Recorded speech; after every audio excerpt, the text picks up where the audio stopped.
There's speculation on my part again, but this could be in line with some of the overall trend lines away from what I'd call traditional civil space emphasis within Russia.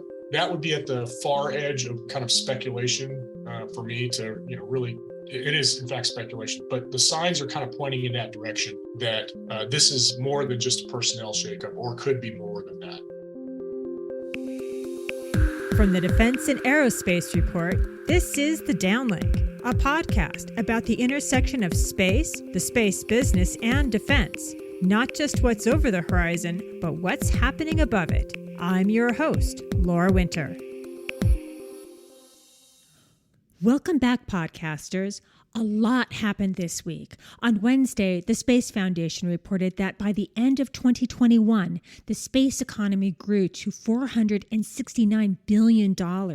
That's a growth rate of 9% compared to the prior year.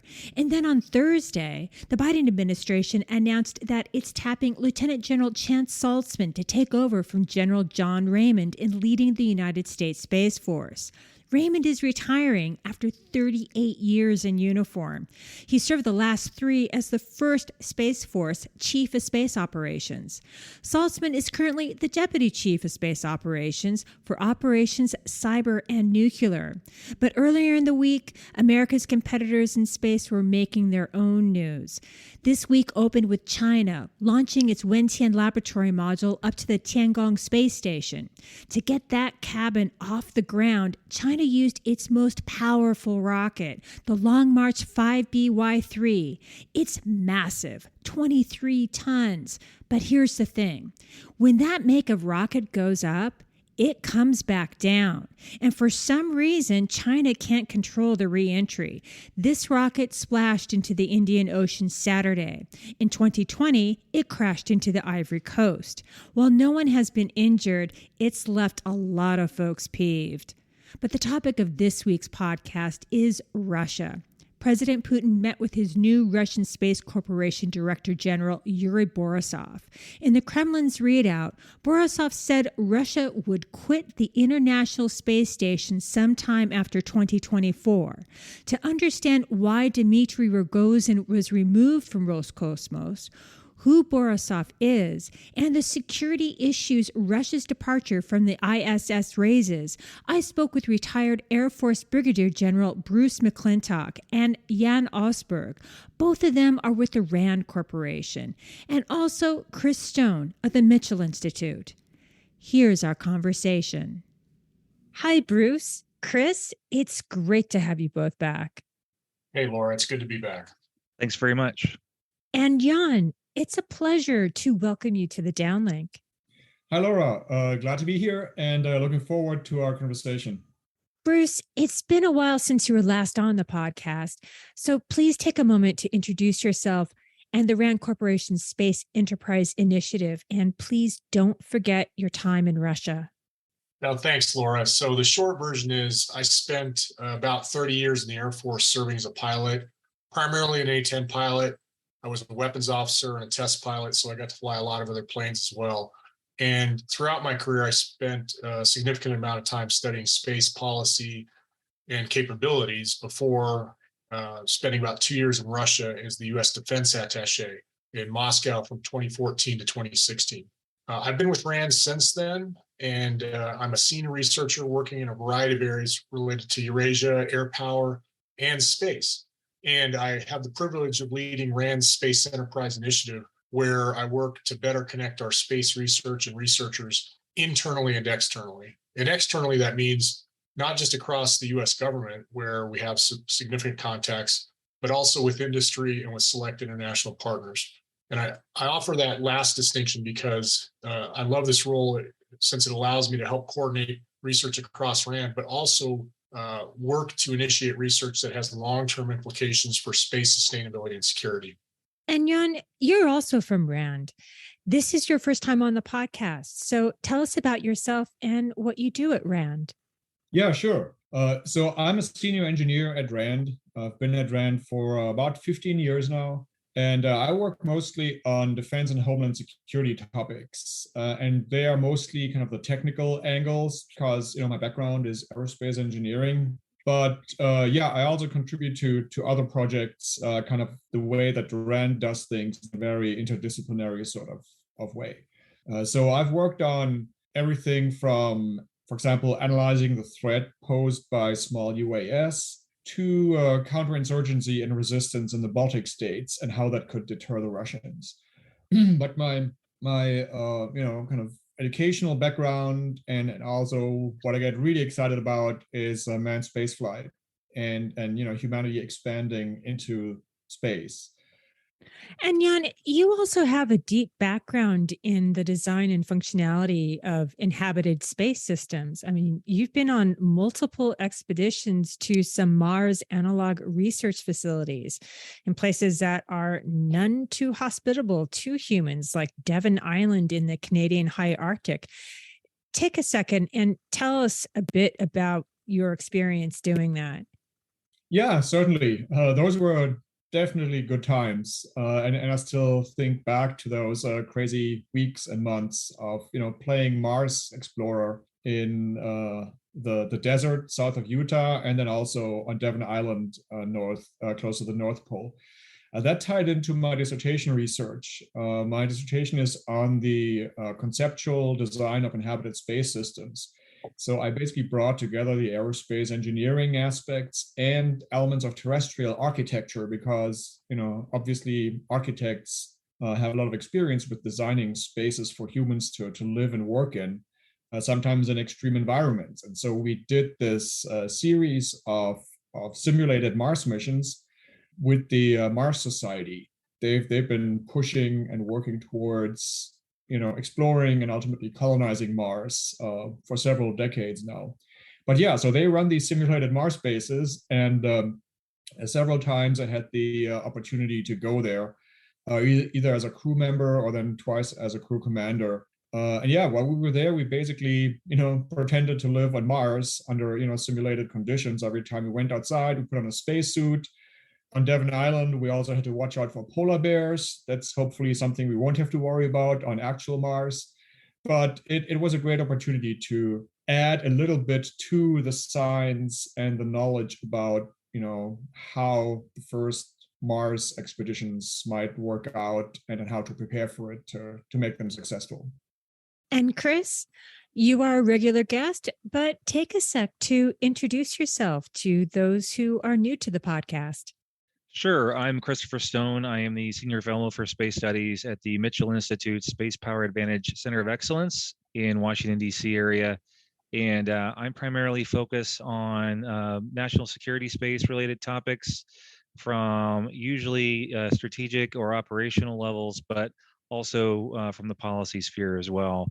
As I've worked in various roles on the military side for almost 20 years, and I've worked in the DC area doing various policy things for about 12 years. So a little bit of everything in my background. So this should be a good discussion.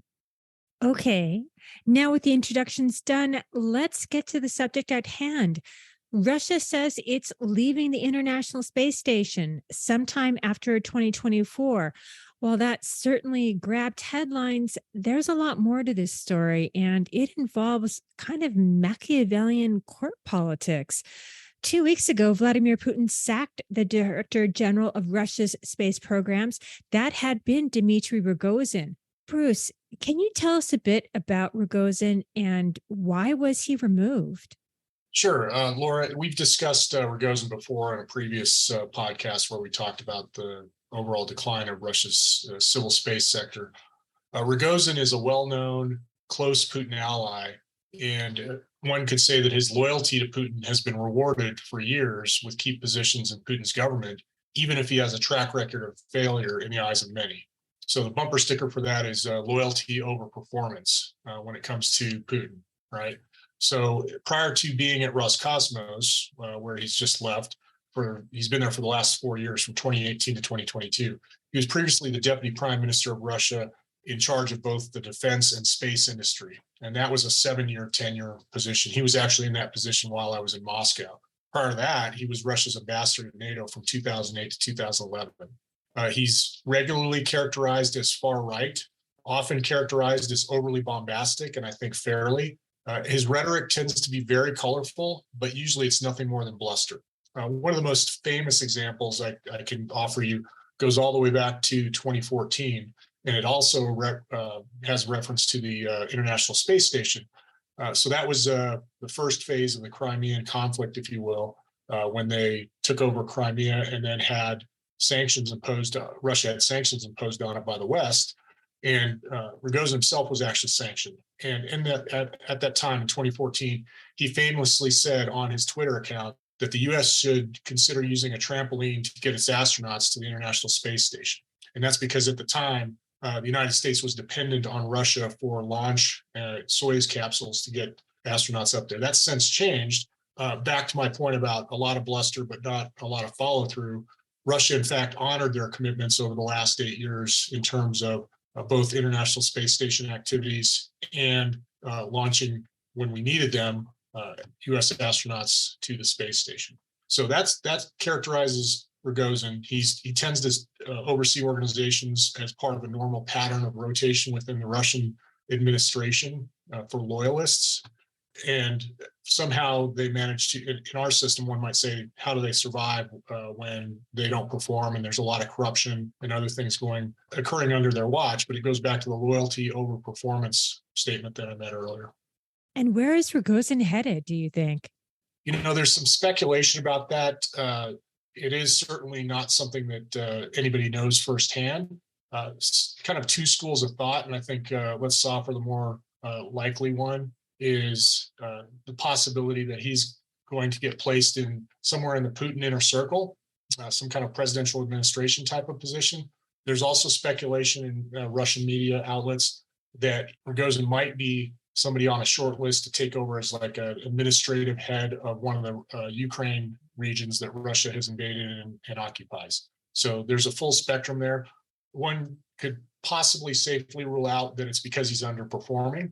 That's just not the way the track record's gone in the past. Again, he's underperformed. Now, he has been more bombastic in the last several months since the invasion of Ukraine, making some pretty serious statements to include references to the use of nuclear weapons, which is way out of his portfolio.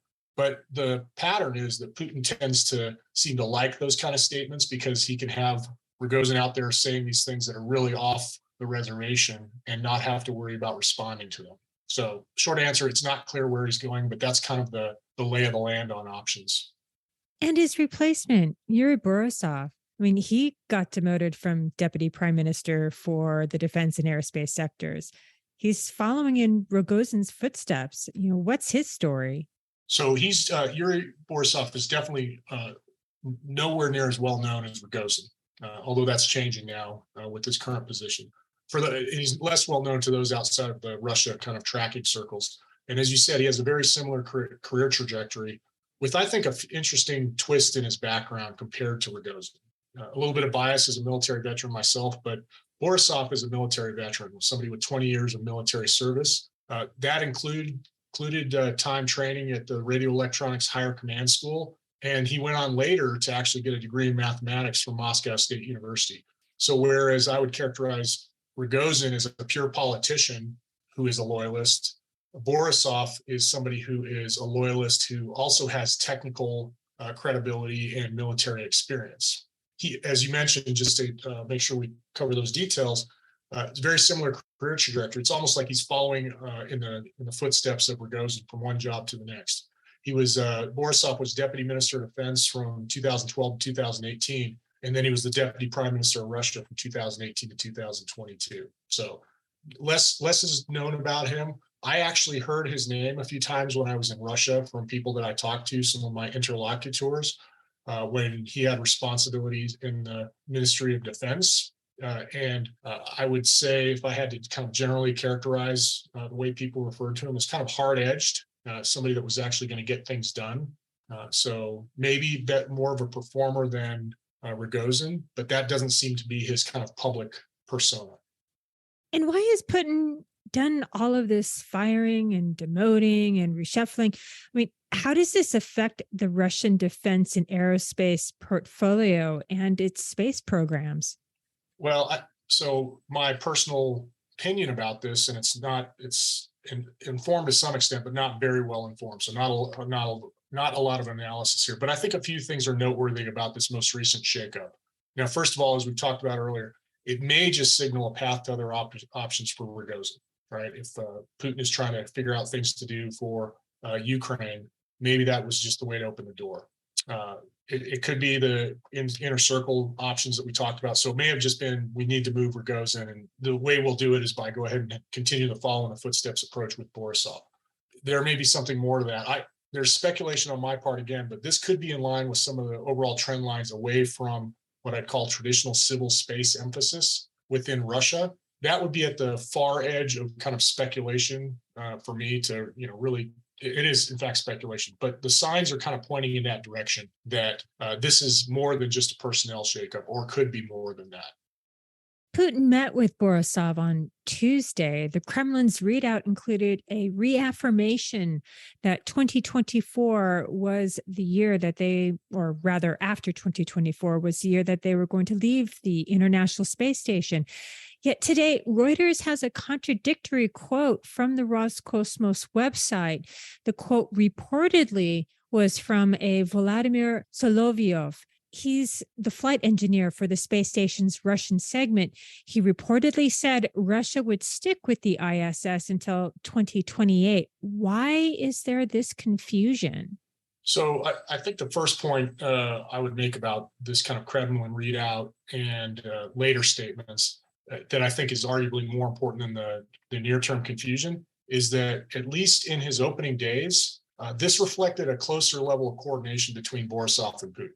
Right? Because I've talked about earlier, and it may just because they knew each other so well, but Rogozin is famous for making these really outlandish statements, but there was really never any kind of support from the Kremlin or Putin personally. But in this case, Putin backed up what was said as part of an introductory kickoff, welcome to the job type of meeting.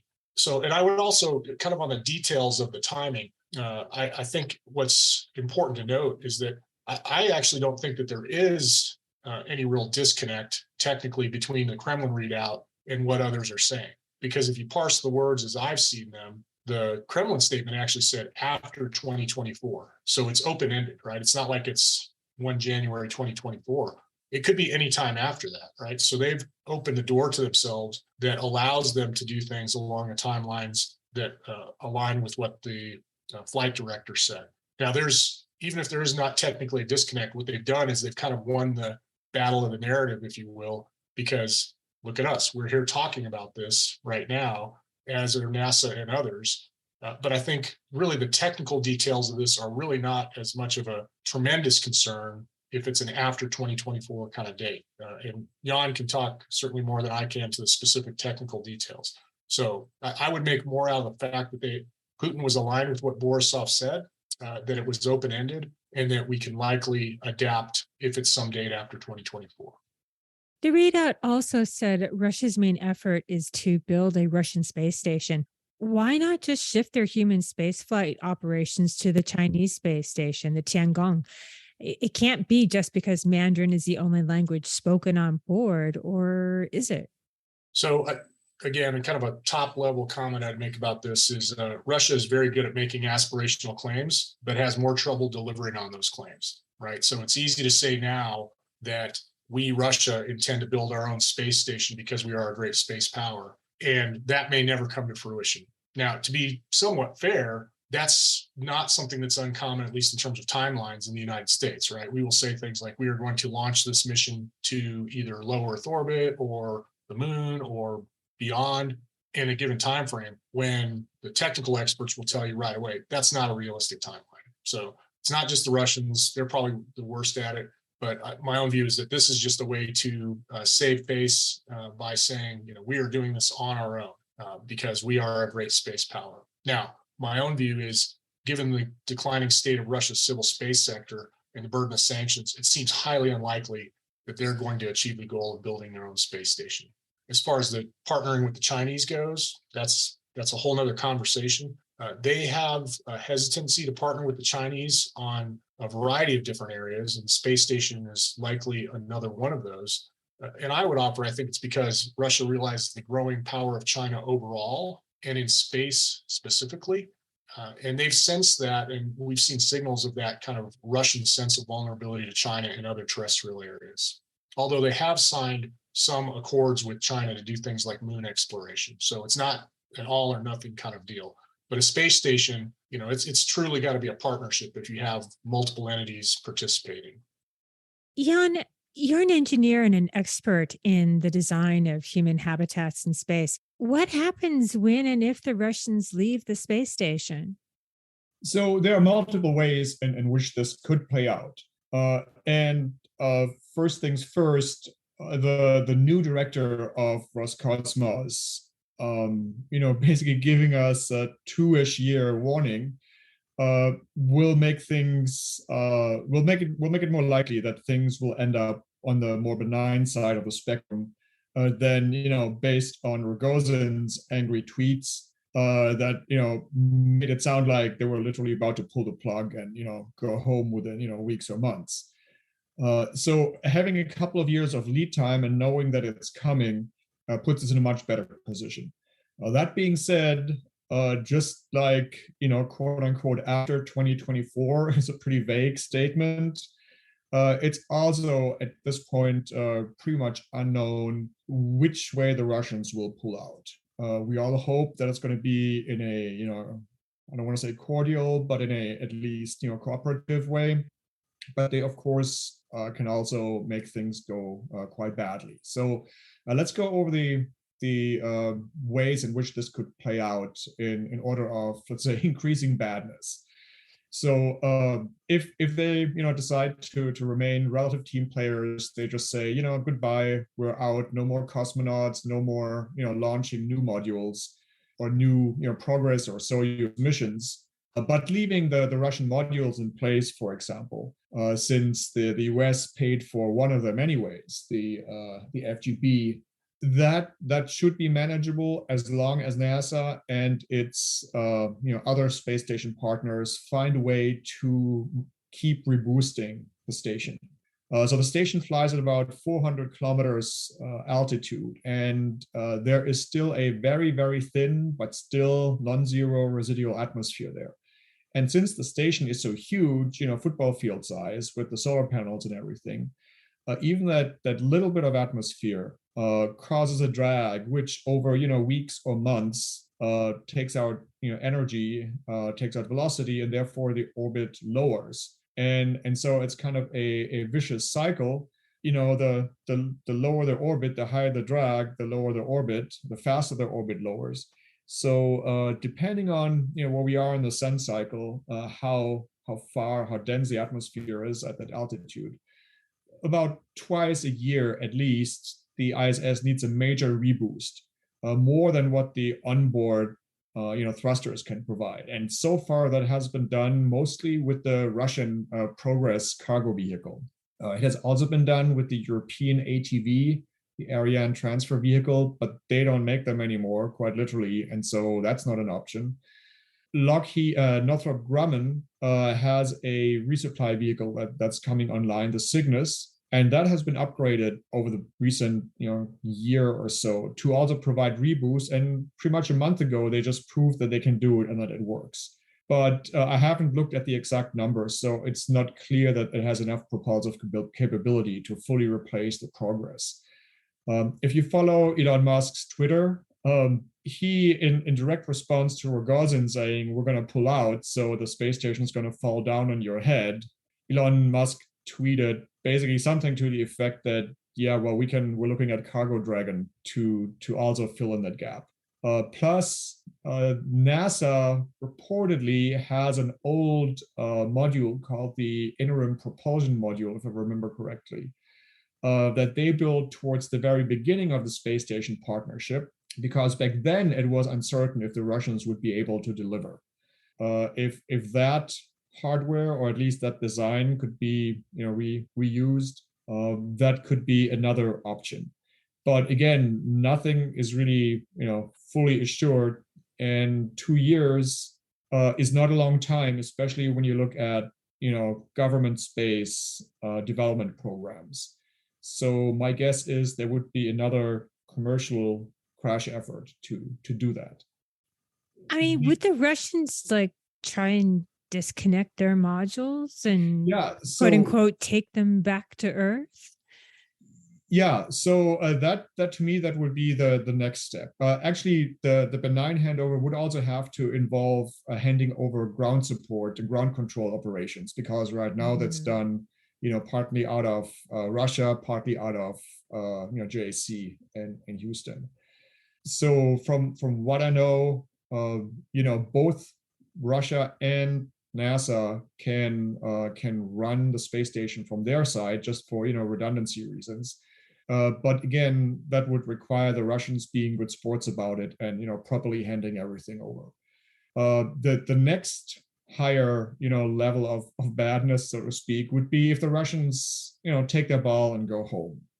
So they remove some of the hardware, or try to remove it, or at least lock it down. Maybe lock down their software so we can't access it, and that of course would make things much more difficult on our end. I'm not involved directly in space station programs, space station operations. I'm more of an outside observer. I hope that NASA, or at least somebody at NASA, has prepared contingencies for those cases. But again, it would add to the complications. And then kind of the worst level would be if the Russians decide to get nasty and actively damage hardware. We have already had the incident with that cordless drill hole on one of the Russian modules, which they then tried to blame on American astronauts. That could be a possibility if they switch on or claim to have another unfortunate accident with their propulsion system, like it happened when they brought that a new cargo vehicle up to space station last year, and the whole thing went like literally tumbling. That of course could cause a lot of trouble, or destroy the space station, even cause loss of crew if things go badly. And again, hopefully we have cyber protections and physical protections on our end to make sure they can't mess with our side of the station if they insist on taking that path. It's things that just a few years ago, and especially at the beginning of the program when everything was being designed and built, nobody would have thought about. But obviously things have been changing. So again, hopefully somebody somewhere at NASA is looking at all these contingencies so that we're ready. So now this is wide open, gentlemen. Does not having Russians on the International Space Station make it a possible target? I mean, it's still quite fresh in everyone's minds that last November, Russia tested an anti-satellite weapon and destroyed a defunct satellite in low Earth orbit, which is the space station's neighborhood.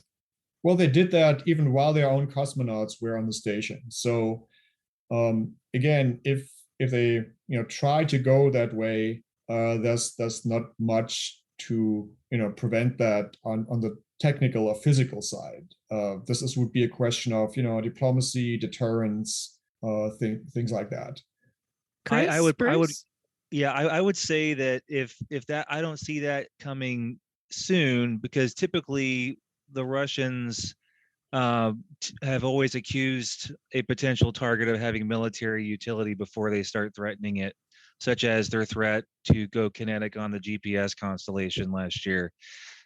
So I think if they ever decided to make the ISS a target, they would have to probably declare that it has some sort of military value that they find objectionable, and then they would reserve the right to protect their interests and things of that sort. That sounds very Cold War-esque, with back in the days of Almaz and Salyut and all that kind of stuff, where they had machine guns and stuff on their space stations at the time. But right now, I don't think that would be necessarily something that would help. But then again, they've definitely showed their political will, at least, to go kinetic if they so choose. Yeah, I in my view, this is a really important security consideration for the U.S. and its allies, and that is what I'll generally characterize as the vulnerability of the International Space Station in the future. So I would say, given our conversation earlier, not if, but when Russia withdraws from the ISS, it will have one less reason to think about limiting damage to low Earth orbit writ large. Right. So not just the ISS. We've already talked about it a little bit. I think it's important to reiterate. Jan mentioned it, and others, you did too, Laura. November 2021, the Russians conducted a debris-generating anti-satellite test, even when they had their own cosmonauts on the International Space Station and put the station at risk, and then just kind of blew it off and said, oh, no, there was no risk. That's just, that's not accurate when all the data indicates it was accurate. So another way to look at this, kind of 2 points on this, you could also say that Russia has not let the high number of their own casualties that they've experienced in Ukraine prevent them from continuing that fight. So what's a few cosmonauts or somebody else's astronauts on the International Space Station? And another point along these lines, they have not shirked from firing artillery rounds at multiple civilian targets in Ukraine, which most good people would think is just absolutely horrendous and unacceptable and an action you wouldn't take. Now, having said all that, I think Russia is more likely to, from a strategic perspective, threaten attacks on other low Earth orbit satellites, the kinds of targets that Chris mentioned, like surveillance satellites that happen to be in low Earth orbit, even if it results in some kind of a collateral damage risk to the ISS. I don't see them strategically doing anything other than maybe threatening the International Space Station, but not taking an action. But they're already demonstrating a willingness to accept collateral damage on human operated and occupied space vehicles. I'll also add to what Bruce was saying is that if you listen to what the Vice Chief of Space Operations, General Thompson, has said, and you look at the historicals of various heads of the NRO, which does our spy satellites and other commercial vendors, is that the Russians have been known to laze and do other sorts of reversible type of counter space activity, whether it's just for tracking purposes or just to demonstrate that they have the ability just to remind people that they're there and that they still view themselves and want others to view themselves as a great space power. And so the other thing I'll add to what Bruce was saying earlier with regards to the change of leadership over the years with Roscosmos is that all their launch bases are ran by the Russian Aerospace Forces, used to be the Russian Space Force. And a couple, at least, of the recent Roscosmos directors used to be Space Force commanders. Their names escape me right now, but in between the industry leads, like I believe Permanov and Rogozin being more of a policy guy, you have had some people that have transferred from the military side over to the Roscosmos side. And in addition, they've been nationalizing or renationalizing rather all of their space industries such as Energia and others into a one big package that's state ran, whereas in the early 90s they at least attempted to try to be more of a commercial, as we would understand it, system of more of a capitalist system. So, but you're not seeing that. You're seeing a lot more direct access to that by the government. Does this have any other ramifications for security for the thousands of satellites the United States and its allies already have and will have in LEO? I think it does create a higher level of risk. There was already a lot of discussion after the November 2021 ASAT test about, how much is Russia willing to do against space platforms, and getting off the International Space Station at some point, moving away from that demonstrates less dependence for the Russians on space. And that's a long held kind of perspective on things, that the Russians have less dependence on space. Therefore, they're more likely to leverage what they believe to be the US and the West's greater dependence on space by threatening it or attacking it. So this just is another layer that reinforces that. If they get out of the International Space Station, then how much more do they really need space? Well, and a quick historical anecdote. One of the main reasons why in 1993 that we pushed to have the Russians on board, in addition to adding the RD-180 rocket engines and some other partnerships that we had put together, was to try to get that post-Cold War environment to be shaped in a way that wouldn't have Russian rocket scientists and others potentially working for rogue states like North Korea and Iran. Nowadays, they're clearly are partnering with them already, and with the Chinese additional potential partnerships, which we'll have to see how that pans out given their long history of hot and cold relationships. Because of that seemingly falling apart, it's going to be interesting to see who they partner with, and which remains long term or not, because the Russians really prefer to be the senior partner, not the junior partner, as a lot of the experiences of just trying to control or maintain the space station over the years with the Russians has shown in a lot of biographies and books about it. But then also just to see, how much of the post-Cold War space order is going to be surviving, and is it time to create a new one, or are we going to just be stuck going back to sort of a proto-Cold War environment where we have to be a little more careful with who we partner? And for international prestige, is Russia committing an unforced error by leaving the International Space Station? I mean, yes, I guess they intend to build a space station of their own, but knowing that they have some problems with getting parts and machines and chips to make that all happen, it just doesn't seem very real to me. And it seems that it is kind of like setting themselves up for kind of an internationally viewed failure. Yeah. So, Laura, my view on this is that Russia's loss of international prestige for its space activities has been underway for over a decade. Their industry has been stagnating and is declining. You talked about the parts issues. So that's my external, some might call it pessimistic view about how Russia has been doing in space. But the numbers reflect the fact that they are a distant third to the US and China now when it comes to overall space activities, arguably behind others like Starlink, right? So the other point I'd make about this prestige issue is the prestige is probably more of an internal factor for them. And they have to deal with the fact that there is a contradiction between being on the International Space Station with the United States, seen side by side with US astronauts, while at the same time telling their public that the United States and its Western allies are the enemy. So finally, their war in Ukraine also demonstrates a lack of concern about international prestige overall.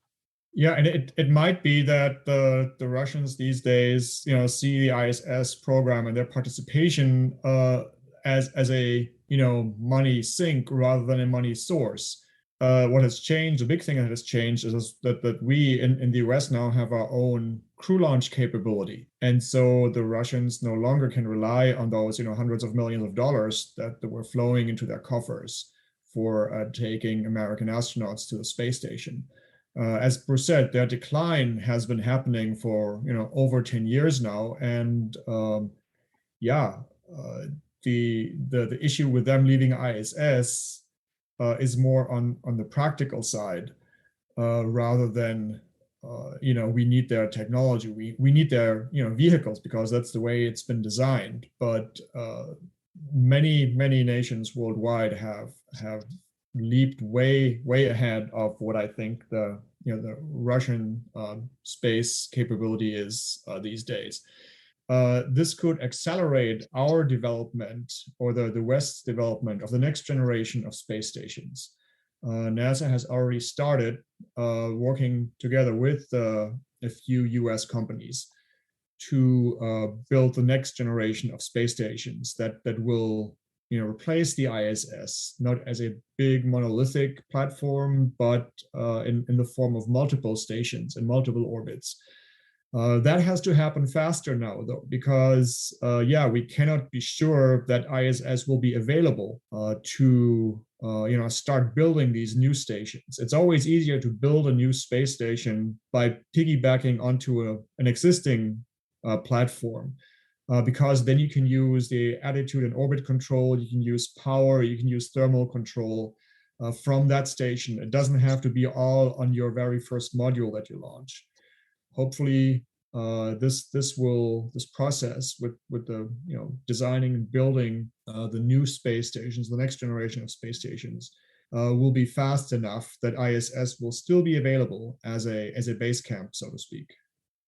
I'll just add real quick. I personally, if they want to build another space station, one, I'll be surprised if they can make it in their 2-year timeline, based on the fact that there's been several Cosmonauts Day, which is a big holiday in Russia, where the President Putin has given speeches about future vehicles such as the Federation replacement, the Soyuz, which is pretty much dead, as well as some other vehicles that have gone nowhere. Their protons are not launching very well.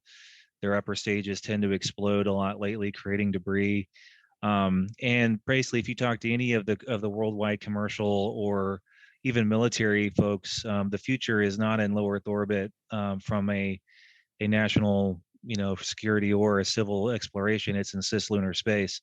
And so if the Russians want to park themselves in low Earth orbit, some people in Congress are concerned about that, just like they're concerned about the Chinese space station. And I'm not so sure that's really something that's worth worrying about. As Jan says, there's a lot of push for commercial space stations, and I think the commercial industry is working really hard on making that happen. And Chris, I'm really glad you brought up the cislunar topic, because I fully agree. This is where the U.S. government, both civilian and military, should focus on, because there are, as we know now, there are very useful resources at the South Pole of the moon, but only in very few spots.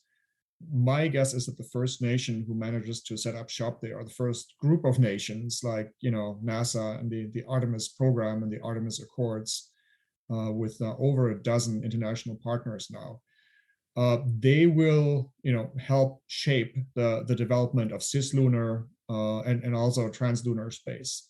So that's something for national decision makers to focus on, not just for space exploration, but for national prosperity, national security, and frankly, national vitality. We need a new frontier.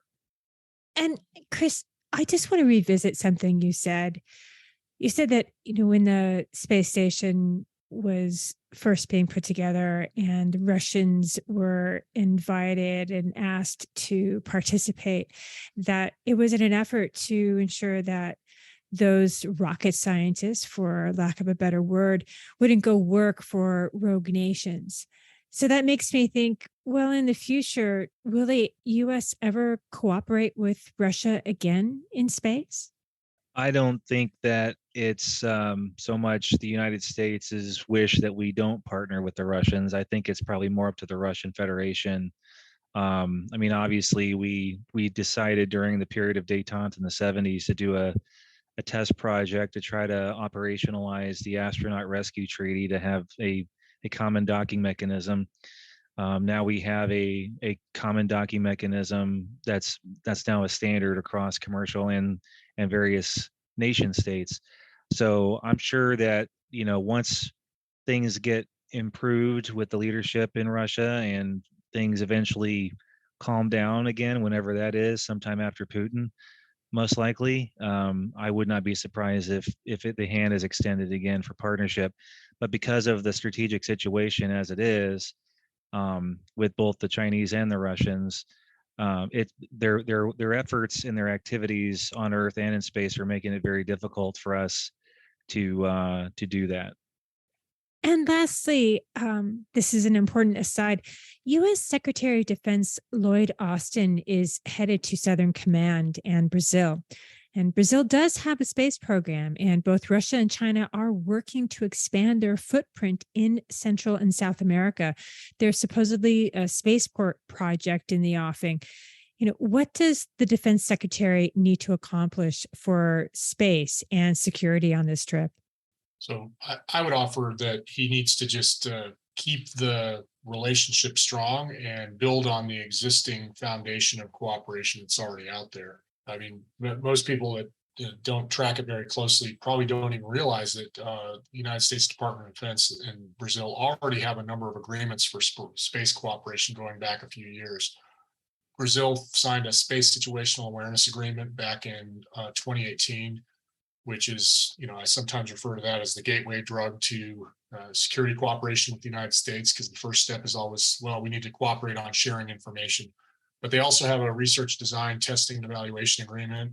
They've got a major NATO non-ally designation, and they also share space weather information. And they actually also conducted the first high-level space engagement talks with the U.S. Space Force and some other agencies that had space equities. Now, part of that was just the timing, right?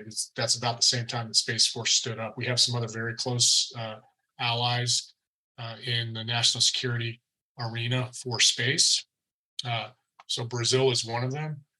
I would offer that part of keeping that, building on that foundation and increasing the momentum is internal to the U.S. There's a lot of work that needs to be done on just presenting a consistent face and voice to our allies, right? Because Secretary Austin is obviously at a very high level as a Secretary of Defense, but there's a lot of entities under that umbrella that we have come to call the U.S. DoD Space Enterprise, the current architecture, and that those voices aren't always aligned in harmony, synchronized, whatever term you want to use there. So he's coming at it from the highest level, but our DoD Space Enterprise isn't always good at the follow through on some of those high level conversations. So. Brazil has signed the Artemis Accords last year, and they have contributed to the space station on the civilian side. So there is an industrial base there, and there is strategy and an intent there. So they are a good partner, I think. Chris? Yeah, I was just going to add that from a strategic standpoint, national security standpoint, is there are, as Bruce says, several entities that are already communicating with a lot of our friends and allies down in South America, including the Brazilians, obviously.